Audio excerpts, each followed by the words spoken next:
For today's nail art, we are going to do a texture design. My nails are polished on the vine from Color Club, and I'm going to add a layer of liquid latex around the cuticle area. Using a small piece of a makeup sponge, I'm going to start sponging on some blue polish, and the color I'm using is Rhythm and Blues from Color Club.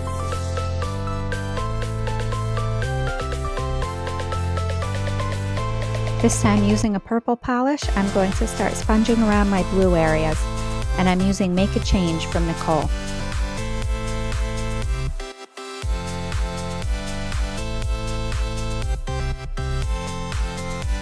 Using black stamping polish, I'm going to stamp a texture design over my nail using UberChic's Texture-licious 3.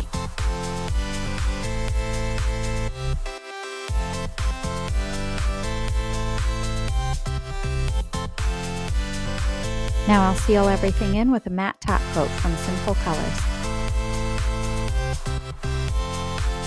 And here's our completed design. Thanks for watching, and don't forget to like and subscribe for more nail art ideas.